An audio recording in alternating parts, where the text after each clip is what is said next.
What's up guys, Shirley here. Today we're going to be looking at a super long fight being Sylvanas Heroic. I'm playing Venthyr arms for this still. I'm spec'd into Sudden Death, Ren, Double Time, Warbreaker, Avatar, and Dreadnought of course. And jumping right into today's fights, we're going to go ahead and use everything on pull here. And you're probably wondering how Venthyr stacks up for Sylvanas since she phases at 50% on Heroic, or the fight ends I should say. Doesn't phase there. So how does that work out since we don't get the last half of our Condemn phase? It's unfortunate, but it's not too big of a deal because she has so much health during phase 1 here that you've got plenty of time to actually get, decent Condemns into her. And then during phase 2, with all the adds, you can still cleave Condemns, of course. It's not as good as like Night Fade during phase 2 for AoE, but it's still pretty good, as you'll find out later here in the video. But anyway, jumping into the fight here off pull, when she does the that AoE thing where we have to run out there, that's going to line up perfectly with your second Colossus Smash / Warbreaker, whatever you end up using on this. Speaking of which, I would say that between collateral damage and Warbreaker is probably the way to go for this, since there's just so many adds in the phase 2. It's going to make up for any lost downtime you have on the CS debuff on her during phase 1 or 3.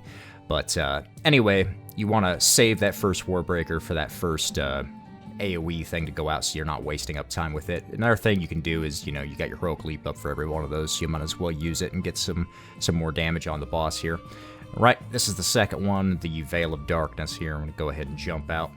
The arrows on Heroic aren't too big of a deal, but you do want to, watch your debuff stacks. If you got high stacks, try to soak one of those. But they are a bit finicky, I found, so sometimes you can get a lot higher than you really want to be.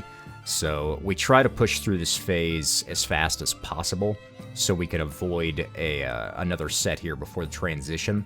So that's why I go ahead and just use all my cooldowns again, Avatar and everything as soon as it comes back up. Plus it's more Condemn time for me, so you definitely want to, utilize that opportunity that we have here. And as we're getting into the first transition here, obviously you just run away from your own resonating arrow here and just chunk down all the rest of them. Sometimes they spawn way out on the edges of the platform, so definitely watch out for those. Otherwise, it's just avoiding the Rive casts here, which are another set of massacre lines for everybody to dodge. They actually do look kind of neat, I suppose, since she actually rips the spike off the side here. But there's not much to talk about for the next few seconds, just avoiding the swirlies and the lines on the ground. Oh yeah, no, we're spreading out for the Banshee's Wail here. It's not that big of a deal. You got plenty of time just to spread out. She doesn't take any damage during that phase. It is nice, I guess, as a warrior to get back in melee and generate some rage going into the transition here. And then we had somebody that didn't skip the cutscenes, so unfortunately we gotta sit around and wait for 30 seconds. I apologize. I suppose I could maybe clip this. But as you can see, looking at the DPS meters, like, we can still level off pretty well just because of Condemn during phase 1, and it's just coming up to our cooldown usage into phase 2.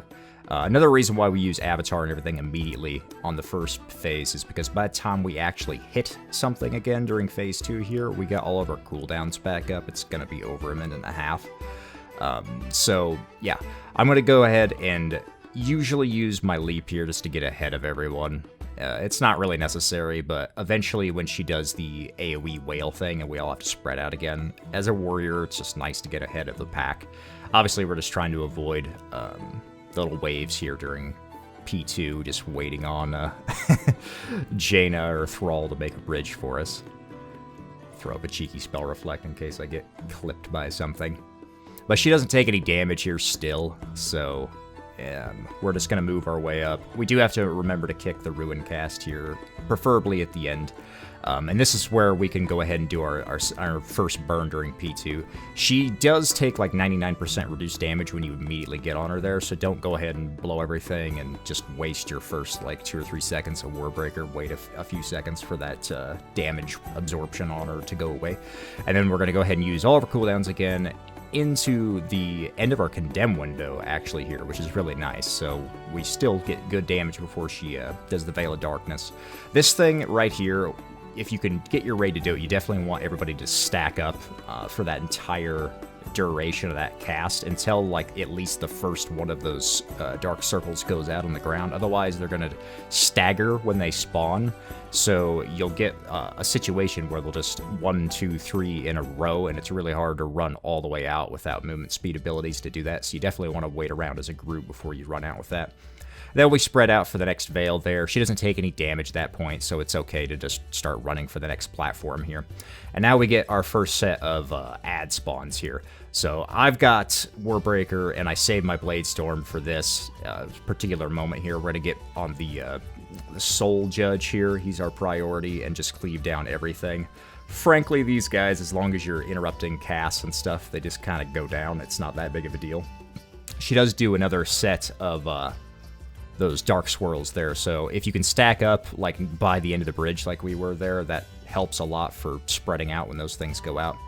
And we're just going to clean up all those really nice, run up to the next platform here. She's going to do her wave, get on the next soul summoner here actually. One thing as a warrior, you definitely want to be a little bit careful jumping ahead here if your tanks aren't on the spot with you, because you can get yourself meleeed and just die. So, you know, if you've got parry up, like I parried for the first sets of ads, that way when I'm just, you know, with Bladestorm and everything, going through all my cooldowns, I'm not ripping aggro accidentally on something and just getting one-tapped by an ad. But yeah, after we get down that summoner, do kill any orbs that spawn here as well, because they're going to immediately wipe you. Where to get on the Goliath, finish those two down, and then any of these non-elite ads aren't really relevant. You just kind of cleave them down and go on your way. As we move to the next index transition platform, this is the spread phase I'm talking about when you have the whale around you. That's where I really like to use Heroic Leap to get over here as fast as possible. We're going to get on the second summoner here, and this one we're going to use our potions on and any cooldowns we have up at this time, because this is the dangerous platform here. We definitely want to be using all of our CDs here, getting that thing down as fast as possible, watching for any orbs that spawn. You definitely want to try to skip like a second set of orbs spawning there, so that's why we just blast that summoner as fast as possible. Spreading out the debuffs here. Once again, Sylvanas isn't taking any damage here, so just avoiding things and running on our merry way. As we get to the last platform here, I'm going to jump ahead. If our tank wasn't here, I'd be the one to kick the Ruin cast, but luckily he's here, because Demon Hunter's got great mobility for this fight as well. And right here, we can go ahead and put in a ton of damage into her, and we're just beating. It's not like an enrage or anything, but she will spawn ads eventually on this last platform here that we're just going to ignore and CC and not kill. So when she does do this haunting cast, though, you definitely want to step back like I did there, so we're not getting, you know, clipped by those waves, especially if they double up. It's just a lot of unnecessary damage. The Veil of Darkness here, we should be, you know, stacking back in on her before that goes out, spreading out accordingly. Same thing with the Whale here. It's just all the spread mechanics like really fast, and then she stops taking damage here at the very end, and all these ads we just CC. You can pad on them a little bit if you want, not that big of a deal either way. And that's going to push us into Phase 3 with the Jailer and the Arbiter and everybody. It is kind of funny to watch this little NPC fight down on the middle platform there. They're not really doing much. But anyway, as we get back on Sylvanas here, there's not any reason to be saving CDs, really, during this phase. We're going to stack in real tight for the first Banshee's Fury here that just does mass AoE to the entire raid, use our Spirit Link and everything there. I will use my rally later on for a couple of these things as well. When she goes up into the air, so our tank is going to be soaking these pools around the edges and just moving them off. When she goes up into the air here for darkness, everybody just fans out. That way when she comes back down, we're not taking unnecessary stacks. And then she'll immediately do the dagger toss thing, which puts the lines on the ground. Just make sure that you're spread out from that, not too big of a deal. And then it's just pretty much a straight burn from here. You will get the arrow debuffs that'll be coming out eventually here that will potentially have to run off the edge of the platform. Yeah, the Wailing Arrow here. But we're going to stack up for this first Banshee's Fury just to help mitigate some of that. And then we're going to staggered jump those off to the next platform and drop the debuff when it falls off onto that side platform. Before she casts her first raise here, you can get some extra uptime on her there and then jump off right at the end of the cast. As a warrior, you know, there's not a whole lot you can do. You don't want to cut it too close. I wouldn't, you know, try to leap to the edge or something like after the cast goes off. And then we're going to jump over here, spread out for that first debuff. Once again, fan out for the arrow thing, or the darkness phase. And from here, yeah, it's pretty rinse repeat. It's kill her before she kills you. She ends at 50%.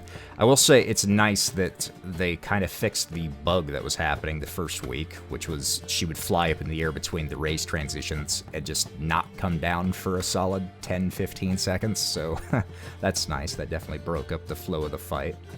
There's not too much to really talk about, I guess, from here on out. I'll try to point out anything that I can remember or see. Other than, I guess if you get these pools on the edges of the room, if you accidentally step on one and pick it up when we're spreading out for these things, you can get dispelled and drop it again. So if you get the debuff on you, you definitely want to move to the edge before you do that, so you're not wasting space. Another thing for like any tanks that may be watching this too, when see our tank there ran around to soak all those things.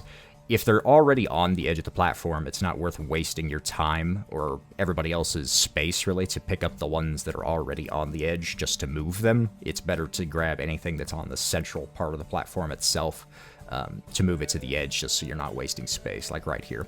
So I grabbed one, unfortunately there, just immediately got dispelled anyway. Not that big of a deal as our tank runs around and tries to grab everything else. And this is second lust, by the way. We lusted on pull. Of course, since this is such a long fight, and then we're going to lust again for the very last phase, where most of our raid's cooldowns are back up again here. You can actually use a third potion on this platform as well if you didn't hold it for too long during P2. So I'd recommend doing that. Spreading out again, just for that darkness debuff, because, you know, the healing absorb gets pretty intense here at the end. So we're just going to use all of our DRs, all that stuff, just to try and live out this last couple of percent from the boss here. Went ahead and used my last potion for the last 2%, and this is not the final raise, but getting down to the wire here. I suppose we had plenty of time, actually, on Heroic before the final raise goes out and you meet that hardened rage. But as we get down to 51%, will it ever end? There it goes.